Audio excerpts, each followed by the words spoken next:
Hello everyone. Today we're going to talk about Azure Load Balancing solutions and the 4 Azure Load Balancing solutions offered by Microsoft. This is not extensive. There are other load balancing solutions offered by third parties on the Azure platform. This is a more long form video where we'll do complete demonstrations of 2 of these load balancing solutions, and we will do a couple of overviews of the other 2 load balancing solutions available for you. I hope you enjoy this video, and if you do, remember, #like and subscribe. Azure Load Balancing? No. Azure Load Balancing. Okay. So there's a number of different load balancers that you can actually use in Azure. In fact, there's more than what I'm about to demo here. There is, if we go and look at the portal and search for Load Balancer, you'll find in the marketplace there is a number of different load balancers available to you. Loads of third-party stuff as well.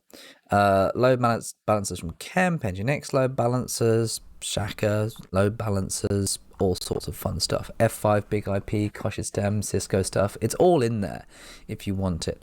What we're going to concentrate on is the different load balancing ideas from Microsoft and from Azure. So the 3 main types of Azure Load Balancing solutions. We've got a basic Azure Load Balancer, which is a layer 4 load balancer, meaning it load balances on IP addresses and ports. We have a Traffic Manager, which is a global solution from Azure and is basically a DNS redirection. We're going to have a look at both of these in a demo in a moment. We've also got other solutions like the Web Application Gateway. This is designed to load balance between port 443 and port 80, which is HTTPS and HTTP. So if you're just running exclusively a web server behind a load balancer, the Web Application Gateway might be the thing for you. Okay, so we've also got other things that we can do as well. There's also something else called Azure Front Door. Now, what Azure Front Door is, it's a CDN solution, Content Delivery Network solution, and it's more of like a global optimization solution. We'll see what this actually does. Interestingly, we don't use these 4 load balancing solutions one other than the other.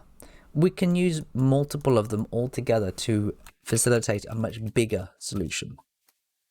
What we're going to concentrate on initially here is we're going to have a look at this load balancer here, the layer 4 load balancer, the basic one. Okay, and what I'm going to do to construct that is I'm going to build here a number of virtual machines. I'm going to build 3 virtual machines, a VM1, a VM2, and a VM3. These 3 virtual machines are going to have installed on them IIS, so they're just running a very basic web server inside them. And what we're going to do is we're going to chuck a load balancer in front of these virtual machines. And we're going to load balance traffic to each of them.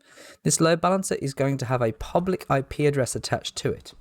If a load balancer has a public IP address attached to it, Microsoft call it an external load balancer. We can have internal load balancers as well if we want them just for internal traffic. But this is what we're going to actually build, and we'll see the simplicity of the external load balancer. So I'm going to drop over into resource groups, and I'm going to create a new resource group. I'm going to call it Load Balance Demo. Okay, and we'll deploy that resource group into UK South. Where has it gone? UK South. There we go. Review and create that. Okay, so what I'm going to do as well is I'm just going to pop over here to my GitHub.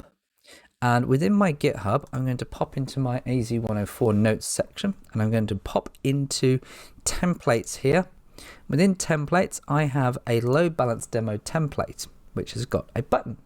Nice. If I press this button, what this template will do is it will deploy 3 virtual machines and 1 VNet. And it's also going to deploy to these virtual machines. Let's select the right resource group for a moment here, load balance demo. It's also going to deploy to these virtual machines a script, and that script is going to install IIS into them. So it's going to configure it for me as we go. So I'm going to review and create that. This will take a minute to deploy these 3 virtual machines, but it won't take all that long. Okay. While it's doing it, let's go check out something else here. So if we look in the Azure portal and we again search for Load Balancer, you'll notice there's this option that Microsoft give us, Load Balancing Help Me Choose. If we select Load Balancing Help Me Choose, we can see those 4 load balancers that I described before: application gateways, front doors, load balancers, and traffic managers. And to help you choose or help you select the correct load balancer, Microsoft have got this little wizard for you. Does it use HTTP or HTTPS? Yes. Is your application public facing? Yes. Is it deployed in multiple regions? No. You should go and use an application gateway. Now, you could go back and do that same service comparison here, and you can see the differences between these 4 load balancers and when you might actually want to use those load balancers. But again, I'm going to go through and set up these for you. In fact, I'm going to set up Load Balancer and I'm going to set up Traffic Manager. I'm actually going to leave you guys to set up an application gateway on your own, but I'll describe to you what it actually does. So if we come back in here, this is still deploying. Notice it's deployed all the public IP addresses for these 3 virtual machines, and it's got my VM1, my VM2, my VM3. Within the demo itself, each of these VMs here are actually going to have a public IP address attached to them. Now, this is not required actually in the real world. These can all be internal addresses. The only public IP address actually needs to be the external address of the load balancer.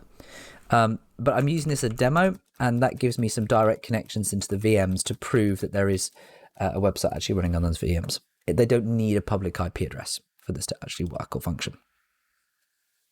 So that's currently created, still currently deployment in progress, which is fine. Let's go and check out that resource group. Let's go and check out that load balancing resource group down there. I need to refresh this, and we need to go into, still not displaying. Okay, let's give it a full refresh.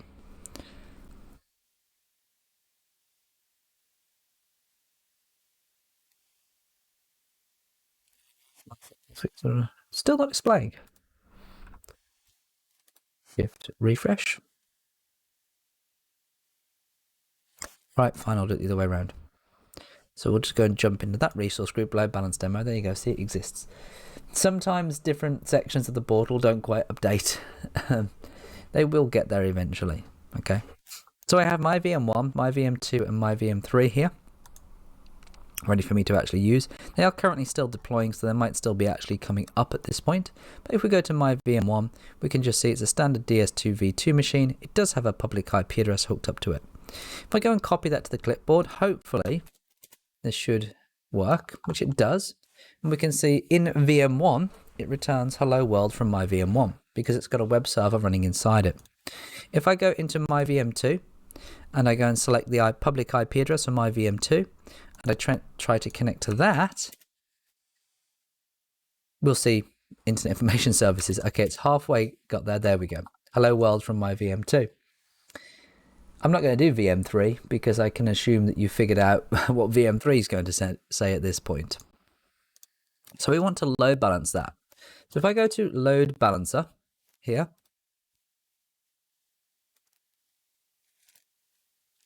I'm going to create an Azure Load Balancer. And I'm going to call it Mike LB. And we're going to deploy this in UK South. And notice we've got a few options here. We've got standard, gateway, or basic. Okay. The standard will work faster than the basic. And the gateway will allow us to work on a regional basis as well. You can actually take a load balancer now and actually span that load balancer between multiple Azure regions if you really want to. So I'm going to choose this as a basic load balancer. I'm going to keep it simple. And this is actually going to be a public load balancer. It's going to be a regional public load balancer, so it's only going to exist inside one data center region rather than a global one. We're going to deploy that to load balance demo in here, and we're going to go to front-end IP configuration. So the front-end IP configuration is going to be my public IP address of this load balancer, which is this piece here. And if I just create that, I'll call it Mike LB pub IP. And we'll go and create a public IP address, Mike LB pub IP. We'll create that. Add that in. Perfect. Now the backend pools is where I will actually add in my virtual machines. So we're going to call this pool 1 because I feel like it. And this is going to be connected to my VNet, the load balance demo VNet. We're now going to add in each of those servers, my VM1, my VM2 and my VM3. Notice the IP addresses it's adding in. It's using the internal addresses, not the external public addresses of those virtual machines. And let's go add that and save it. Now, what we also need to do is set some rules. Now we've actually added them into the load balancer, we need to tell it to load balance certain types of traffic. So on the inbound load balancing rule, we're going to load balance HTTP traffic. Okay. Oops, and we need to take that space out because it doesn't like a space. The front end IP address is that public IP address, and it's going to balance to this pool of virtual machines. The port is port 80, and that's going to route to a backend port of port 80. I'm not doing any port translation here. One of the things we need to do, though, for this to actually work is configure a health probe. Now, what a health probe is actually going to do is it's going to constantly ping from that load balancer to these resources underneath to basically question it and say, are you alive? And it will do that based on a port. It doesn't understand this. It doesn't understand this. It doesn't care. It's operating at layer 4 of the OSI model. All it cares about is ports. So if you do this for HTTP probe, we'll set that protocol to TCP. We'll use it on port 80 and every 5 seconds. So every 5 seconds, it will go to port 80 and say, are you alive? Are you alive? Are you alive? If it actually drops more than 2 of those, it will take that resource out of the load balancer.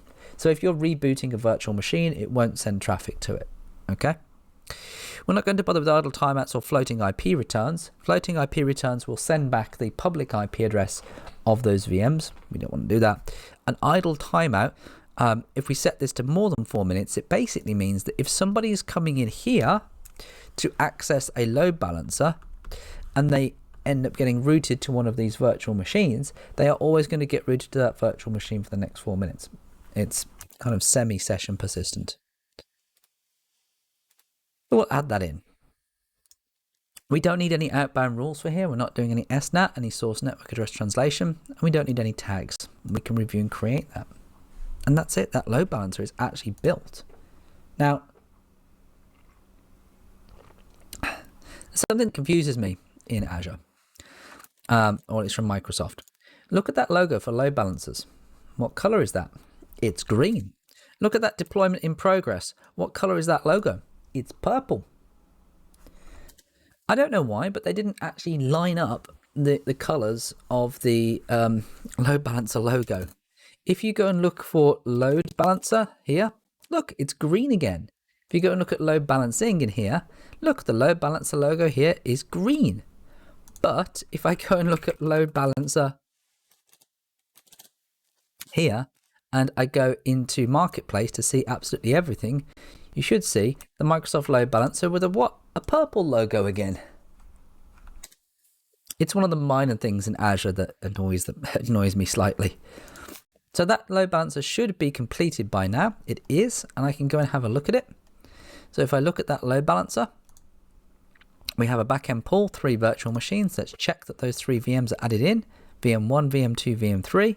That's cool. Let's have a look at the front-end IP configuration. Here's the public IP address of my load balancer. I'll go and grab that, paste it in here, and I've got a hello world from my VM2. So let's go and prove that that load balancing is actually working. So what we'll do is we'll do a little bit of PowerShell trickery here. We'll just do an invoke-web request, URI is that, and that should return something. In this case, hello world from my VM1. Let's select just the content on here. And there's hello world from my VM1. Let's go and loop that a little bit and pipe that into for each, end down, sleep on, enter. There we go. Oh, hello world from my VM1. We need to add an extra little piece on this puzzle. We need to add disable keep alive. Just to prove, there we go.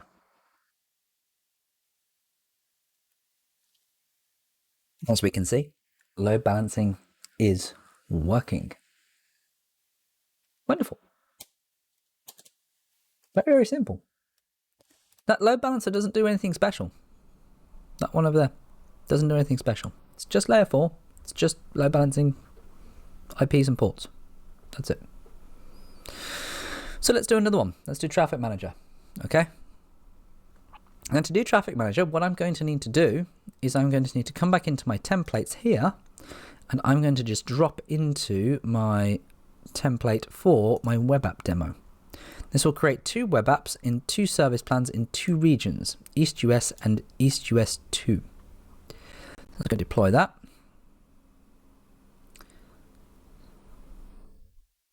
So we need a couple of things here. In fact, this was going to deploy to East US and Southeast Asia. My subscription doesn't support Southeast Asia anymore, so I now have to use East US and UK South. Why it's East US and UK South, I don't know in that order, but again, no consistency in Azure, right? So let's do UK South for this, and let's do load balance demo. Okay, so I need a couple of site names. I need completely unique sites for this to actually work. So we'll do Mike site demo TA and Mike site demo TA plan for the hosting plan, Mike site demo TB, and Mike site demo TB plan for the hosting plan. The hosting plan defines on how fast these 2 web servers are actually going to work.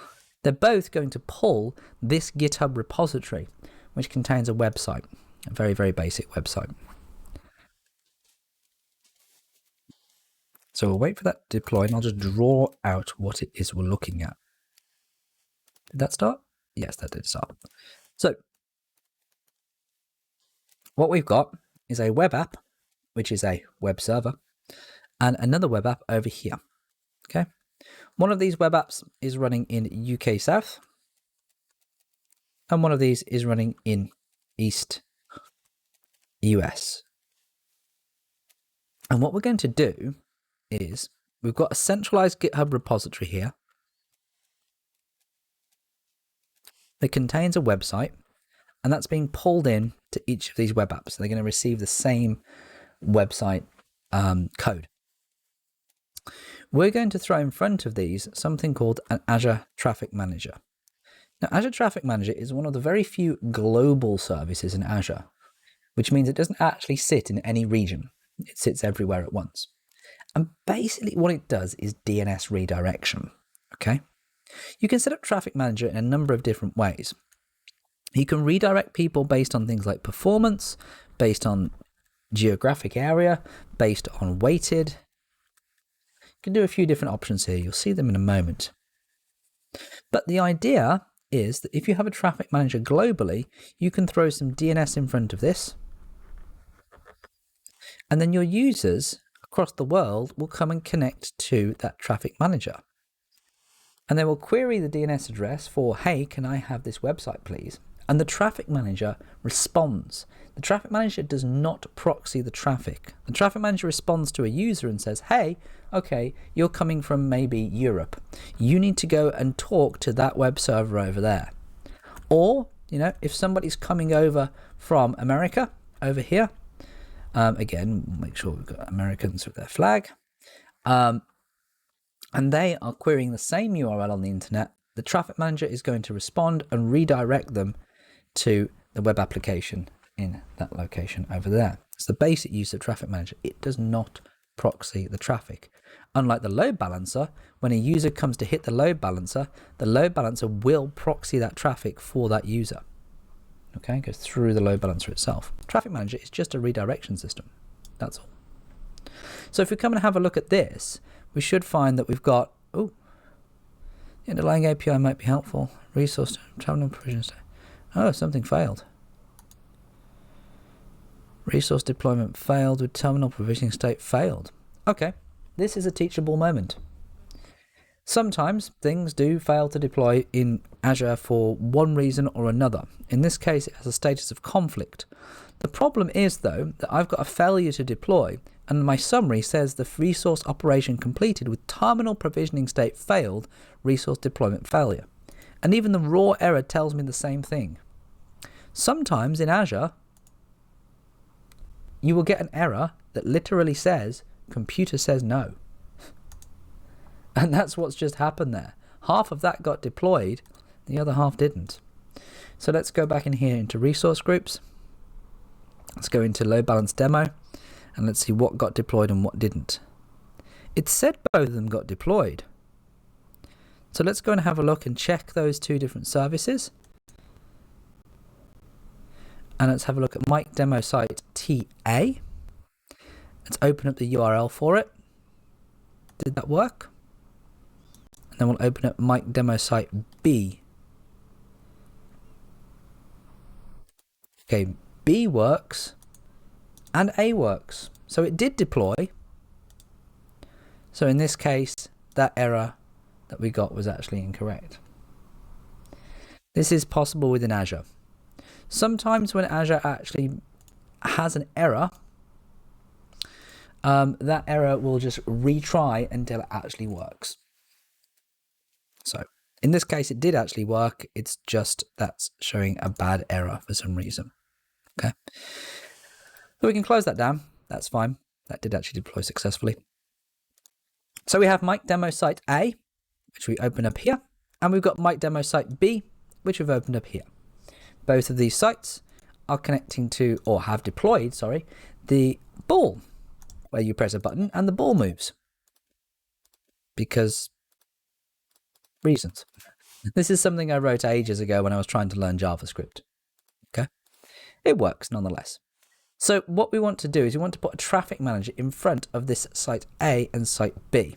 So let's go back to Azure and let's go to Traffic Manager Profiles. Okay. It's not called a Traffic Manager Load Balancer. It's called Traffic Manager Profile.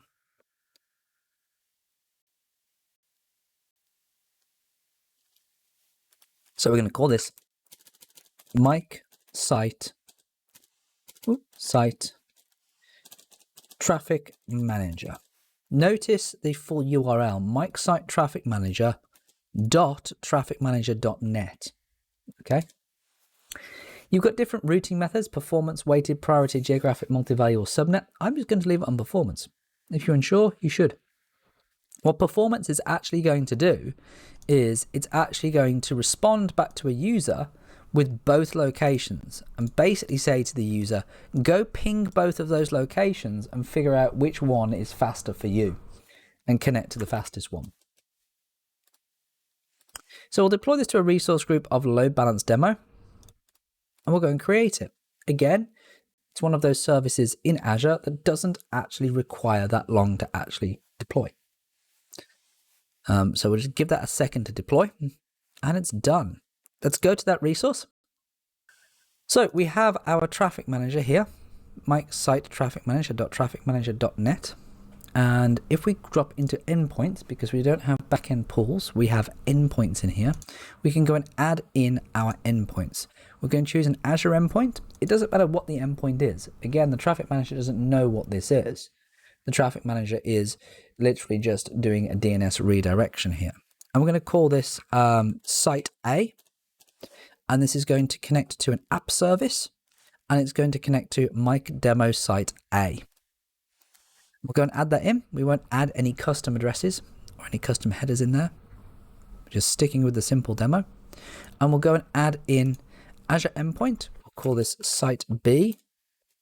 And we'll put an app service on here for Mike site demo B. We'll add those in. And those two endpoints are now added directly to the traffic manager. And give it a second to check the endpoints until that's actually complete.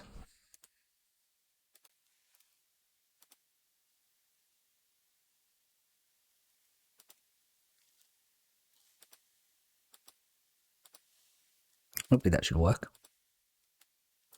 Might take a moment to actually get there. So once that is complete, what we will be able to do is we'll be able to go to this URL, the main URL of the Traffic Manager, and actually paste that into the browser. And we should be able to see, there we go. There's this is born under Microsoft Traffic Manager trafficmanager.net. And it's redirected me to the best location for me. In this case, for me, that will be UK South.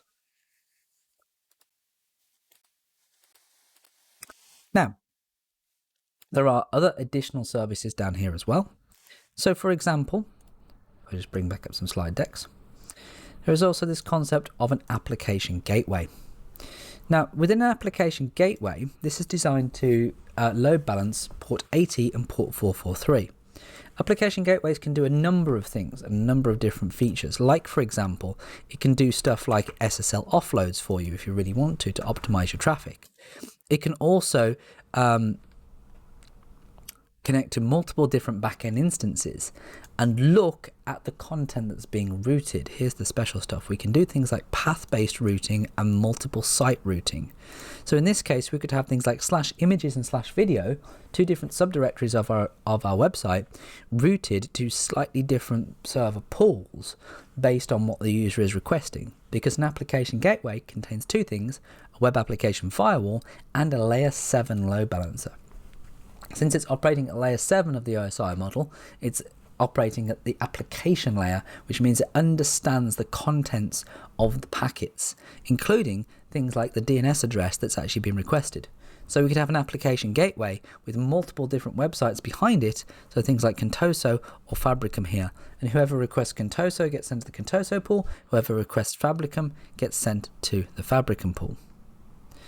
Another thing that we actually find in Azure is a concept of Azure Front Door. We've got this thing, Front Door and CDN profiles. Now, this is quite an extensive piece of software, but what Front Door does is this.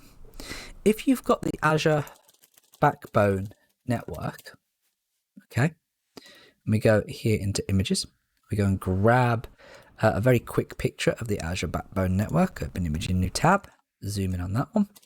And if we do a snipping tool, so what does Front Door do?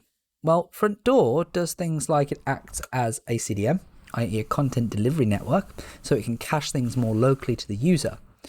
But the key point is, if you've got, for example, a web application running up here in the UK, and maybe, for example, you have users down here in Australia, right? So since he's in Australia, he needs a hat that has corks hanging down from it. I'm drawing a guy with a hat with corks hanging down from it because I can't draw a kangaroo. So if you've got a guy down in Australia, so this is Bruce, because obviously everybody in Australia is called Bruce, and this is Bruce's missus. This is Sheila. So say if Bruce and Sheila, they want to go and connect to this web application up here. If they're doing that over the public internet, that can be quite slow. The round trip times can be like 350 milliseconds. So the idea of Front Door is the fact that Front Door lives in these endpoints of Azure all around the world. And the idea is that Bruce will end up accessing that web application's DNS address and will get routed into Front Door here, which means that he's then routed through the Azure Backbone network to get back to his resource. The key point of this is to cache with Content Delivery Network and use Azure Front Door to get people into the Azure network as quick as possible to their local point. Makes for very well optimized services. Okay? That's the very basics of what Azure Front Door does. It does do a whole bunch of other features for optimization, but if you are operating pretty much entirely in Norway or entirely in the UK, you wouldn't really need Front Door. But if you do have global websites and people accessing it from around the world, it can be a very quick and easy way of actually optimizing traffic to your environment without having to, for example, create multiple web applications in different locations around the world. In reality, when you're using load balancers within Azure, it's not a case of I want to use one load balancer or the other. You might use multiple load balancers all at once, okay? So I'm just going to do a snipping tool on this because it will give me a much easier thing to edit with. Just bounce that up, there we go. So as you can see in this example, you've got multiple load balancers all working together. There's two regional locations. There's a location in the US and a location in Japan over here. And these two sections, or these two deployments, are relatively identical. On the front end, you've got files.contoso.com, which is actually a geo-redundant storage service with a blob store. Okay, that's fine. That's replicated to both sides. That's being managed by Traffic Manager and sending somebody to the appropriate location. Front Door, on the other hand, is managing the raw www.contoso.com. If somebody goes to contoso.com/store, they're going to get routed down to these app services here. The Front Door will route them to the most available one for them, and these two app services might pull from the same Git repository, so they're pulling the same website. They connect into a SQL database, which is replicated at the back end as well, because SQL has global replication if you want it to. Any other requests, like for example just contoso.com, the main website, is going to get routed through to an application gateway. The images are stored on a separate server, and any other requests like the JavaScript code or the HTML code or the actual website code itself is coming from a default server pool here. This server pool might need access to a database tier, and you've got multiple virtual machines at the back end that might be running an actual database for this website. We need to be able to expand these or contract them down when we want to and do elastic compute. So we throw a load balancer in front of them, and this is an internal load balancer, so this has a private IP address attached to it. But it means that these virtual machines only need to talk to this one single private IP address, giving us elasticity inside our database tier.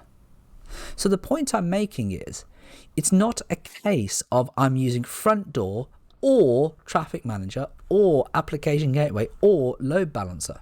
You're using these different load balancing solutions to load balance different parts of a larger deployment, working out to be a more highly scalable load balance distributed solution using all the funky tools that you find in Azure so that you are highly available. And if any one of these components crashes, you're not going to be out of a job. And if any one of these components needs scaling, you can also do that as well. And that kind of concludes the basic overviews of some of the Azure load balancing solutions. Again, this is not the be all and end all of every piece in Azure. The rabbit hole never ends. Alice will never hit the bottom. You can keep looking at this for days, weeks, months, or even years. And by the time you get to the end of it, Microsoft will have changed things at the beginning. And you know the routine, hashtag like and subscribe, and I hope you enjoyed this video and will join me next time. Goodbye.